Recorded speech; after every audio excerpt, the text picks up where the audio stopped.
Welcome to the Sleep2Dream Analytics explainer video, where better sleep starts with better understanding. All right, let's start with a really common idea. Many people believe they can get used to sleeping just 4 or 5 hours. This was once a widely held belief, even in science. So this means you can train your body to need less rest. You've got this handled. Now, building on that belief, let's look at the science. The source material calls this accumulating loss a sleep debt, a term from researcher Nathaniel Kleitman. This debt is the total sleep you've missed over time. So this means every lost hour is counted and has a cost. Your body keeps score. So, to understand this cost, here's our plan. First, we'll look at how sleep debt builds up. Then, we'll see why you can't trust how you feel. Finally, we'll explore the long-term impact on your health. This is your roadmap. Okay, let's quickly define our key terms. Sleep restriction is just getting less sleep than your body needs. The result is sleep debt, the cumulative effect of that missed sleep. We measure its impact using the PVT, a reaction time test for focus. These impacts are called neurobehavioral deficits, or drops in brain performance. These terms are key. All right, moving to our first section, we are now exploring how that sleep debt actually accumulates.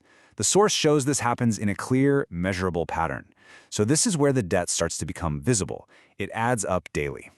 Now, building on the idea of accumulation, check this out. In a major study, people were restricted to 8, 6, or 4 hours of sleep. Their performance was tested on the PVT every day. The results showed performance decline in a dose-response fashion. So the less sleep you get, the more your focus drops. It's a direct link. Next, building on that performance drop, here's the cool part. After 14 days, the 4-hour sleep group's performance was shocking. It was comparable to the deficit seen after 3 full nights of total sleep deprivation. So this means chronic small losses are as bad as acute major ones. The impact is severe. Okay, let's move on to our second section. You might think you'd feel terrible if your brain was that impaired, but the science shows a dangerous disconnect between feeling and function. So this means you can't always trust your own sense of alertness. Your feelings can lie. So building on that disconnect, look at this comparison. As sleep debt grows, subjective reports of sleepiness tend to level off after a few days. But objective cognitive performance continues its downward slide. So even though you stop feeling more tired, your brain keeps getting worse. You are dangerously unaware. Now this brilliantly illustrates the risk. The chapter explicitly states that people often underestimate their level of impairment. This mismatch increases the risk for accidents, errors, and injuries.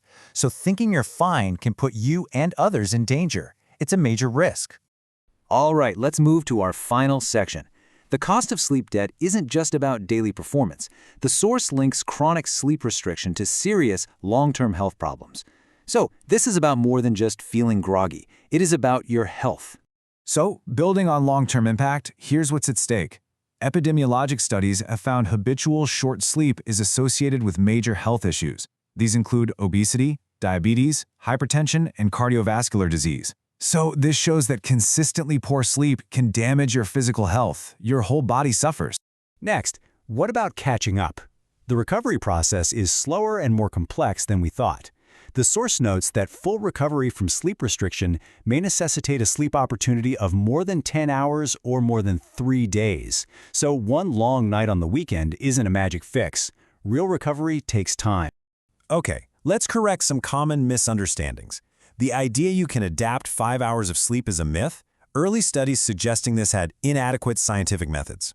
And the idea you can erase a week's debt on Saturday is also a myth. Recovery is a slower and more complex process. So, the crucial point is, these old beliefs are not supported. Science has moved on. So what are the big takeaways from this explainer? First, sleep debt is real and it builds up. Second, your brain performs worse even when you feel fine. Third, there are serious long-term health risks. And fourth, recovery takes more than just one good night's sleep. Remember these key points. Thank you for watching the Sleep2Dream Analytics explainer video. We hope you sleep well and dream easy.